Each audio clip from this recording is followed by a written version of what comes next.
Hello everyone and welcome to the next in our series of daily origami for YouTube. Today we're going to continue our theme of looking at traditional origami, and we're going to make a Chinese vase today.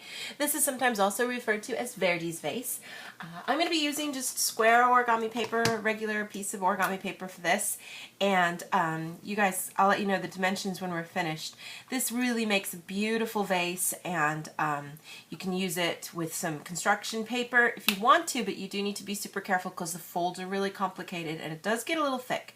So you might be a little better off using a little thinner paper. I think printer paper works pretty good actually for this too. So I'm going to be starting off here with my paper, and there's a lot of pre-creasing for this. It helps keep everything kind of flat so that you can make the folds go a little smoother later on. The first thing we need to do is separate our paper into thirds. So the easiest way to do that is to take your paper and roll it around so that you could create a little S shape from looking at it from the top. And if you kind of line everything up and shift things around, just focusing just at that top edge, don't worry about the rest of it. Get all that smushed down until you've got equal parts on all three sides. Try to get everything kind of adjusted over it a little bit here and there to get that the right way. Then pinch both sides, and then use those creases you've created to help make the completed full crease here. Folding down, and I'm going to take the other side and fold over towards that as well, and it should wind up getting right to that point where we creased too, if you've got it lined up right. So you get it separated into thirds. And then I'm just going to repeat that step going the other way. Now this can be a little tricky because there are creases here, so kind of get things sort of smoothed out as you work it around to get that S shape first, and then try to get everything lined up here. Sometimes the creases from before can get in the way, but we'll get that lined up as much as we can.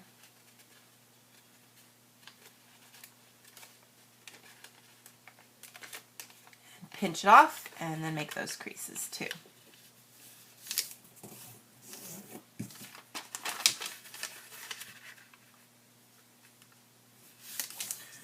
Once you get all of that folded over, then what we want to do is we're going to turn everything over for a second here with the color side facing down, and if you want you can go ahead and make sure that all your creases are going this way actually, so that we can keep everything kind of going in the right flow. And then I want to actually go through and fold in the middle of all of these creases. And the easiest way to do that is to first, it doesn't matter which ones you do first, you can first just fold everything in half both ways, because then that'll give you the intersection of the center third that you have there. So I'm just going to fold everything in half here. You could do the same thing going this way. And once you've gotten that crease completed, I'm going to take the outer part and fold into that first crease that you see there. That's going to give you the center of the outside area there. And you need to do this 4 times because you're going to do both of these sides, and then open everything up and do the other side as well.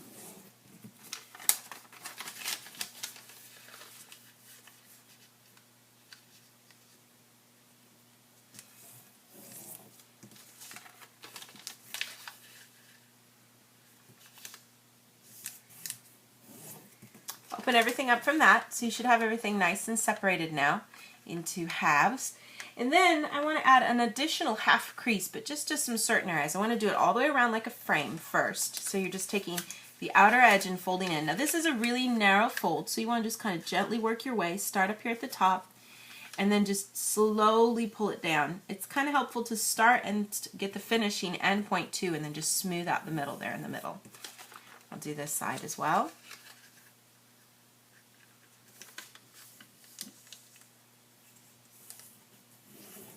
Open both of those up, and then do the other sides too. This could be a little trickier because there are more creases already there. Try to keep everything still lined up so you're getting a nice straight crease.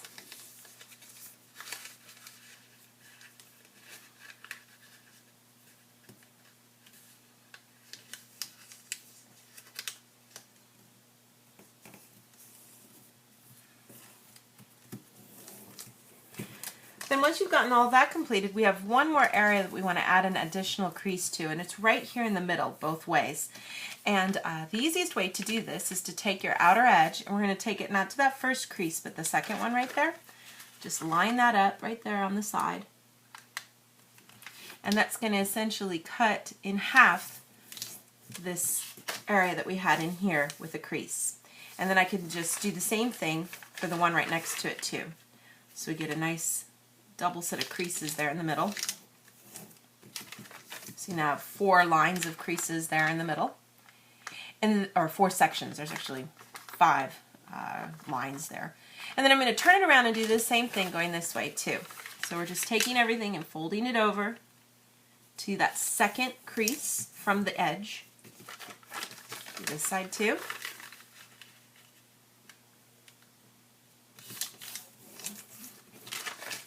And that should give us all the preliminary creases that we need. Now we're going to take the central area that we have here, kind of reverse things a little bit if we need to. Get that first crease right here to be a mountain, and the next one right after it to be a valley, to create a little pleat crease that comes right into the center. So you're bringing this edge right to the center. And if you go from the other way and do the same thing, what you should wind up being able to do is bringing both of those edges right to the center, matching up right there in the middle. And you should have this nice little pleat crease right there in the middle, a little zigzag crease.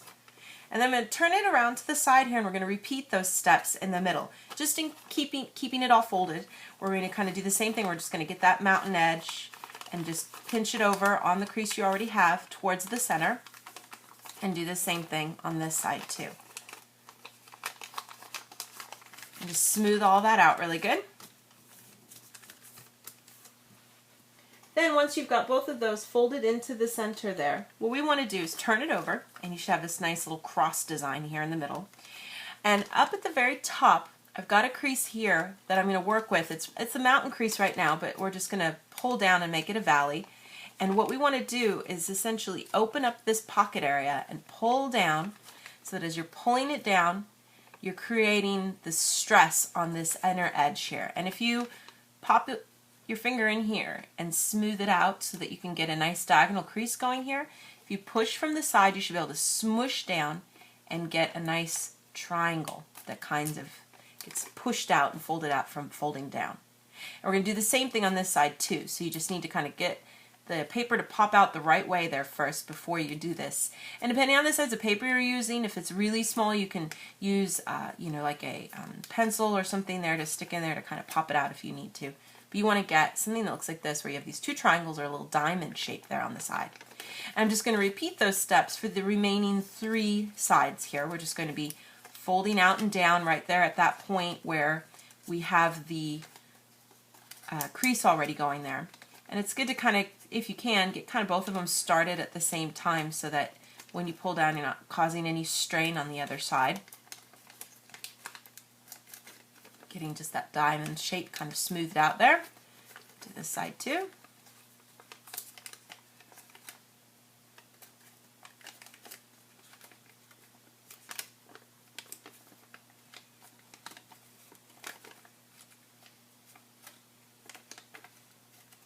Try your best to keep everything nice and straight.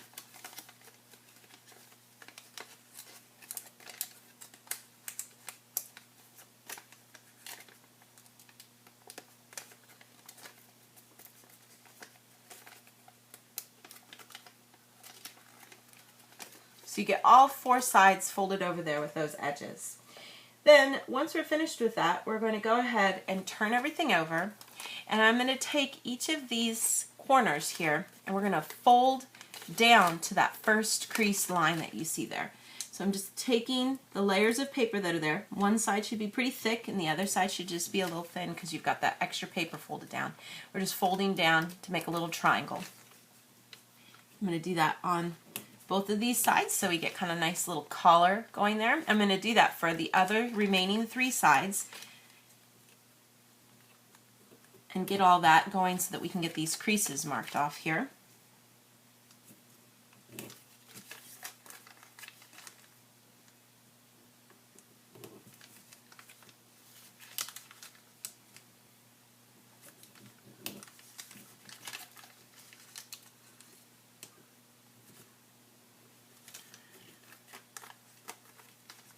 after you've gotten all of these folded out, then we can go ahead and return them all.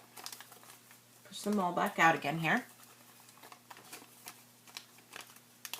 Then I'm going to just take one of these sides and fold, not on the first crease, but the second. We're just folding this in half, fold it right towards the center. And then I'm going to go ahead and do the same thing over here on this side. We're going to turn it around and fold up on the other sides too. Now, oops, popped out of my hands. As you fold up here, what we're going to do is we're going to get the crease really clear first, and then we're going to take both of these sides and we're going to tuck it right into these little pockets that you see here. So you could kind of even just sort of start them at first. Get them just going underneath there a little bit because they do have a tendency to pop out, and then just push it right up in there so that that little diamond shape meets up with the others in the middle to create a little central point there. We'll do the same thing on this side too. You do need to kind of re-crease the fold because it is going the wrong way. Get this part tucked here so that you have this cool looking little diamond flower shape right in the middle there. Then we have the creases from when we folded the sides before, and I'm going to use those to just push a little pressure right in the center and get that part to tuck underneath. Because we have the creases already made, you shouldn't have to put any effort into making the crease because the crease is already there. You're just tucking it underneath. So just put a little pressure right on that tip and get that to tuck underneath for all four sides. So you have this cute little like frame now in the middle. Now the next thing I'm going to do is, if we open it up, we're going to pop everything out. And this process can be a little tricky, but just go slowly and don't worry about pulling too hard because you don't want to make it all fall apart or make any part tear if you can help it. I'm just going to pick one of these sides, and what I'm going to do is gently pop it open from the inside, and we've got this nice pleated crease that's like a band of paper that's laying across the top here. I want to pull until that can pop out. You can see it becoming straight there, and make it visible like this so that you can see the whole thing popped out. I'm going to do the opposite side too first, so you get that other side popped out. You get that nice band of paper going there.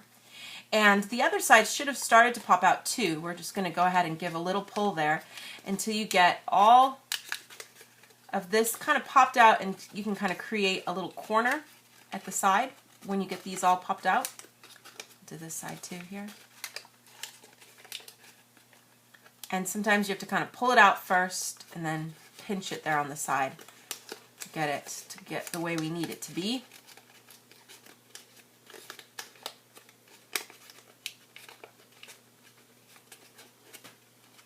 So you should have something that kind of looks like this. Now this is essentially the finished kind of vase. You can go in there and kind of smooth all this out so that it smooths out good to give you some nice edges for your vase.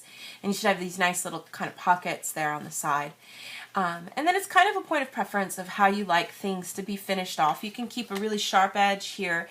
You can also go ahead and stick your finger in here and pop this part out a little too, creating a little bit of a bump there on the sides.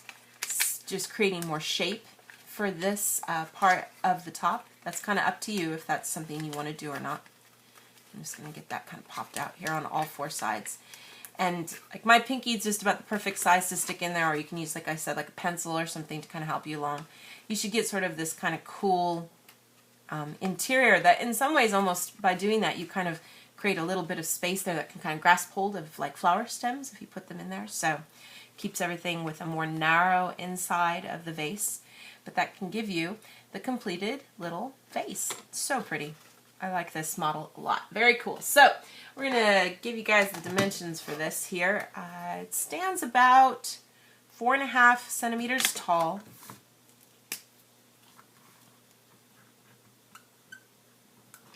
And I'm at the base, I would say it's about 2.5 centimeters square for the base. And you know, that's kind of the little opening part too, a little bit smaller than the base. It's just 2 centimeters squared for the opening. That kind of gives you an idea if you have a particular like bunch of flowers you want to stick in. You can kind of measure the diameter of your stems to see if they'll fit in there. You can kind of consider based on height how tall the flower you could put inside. But that is our finished project for today. Thank you so much for watching, and we'll see you next time.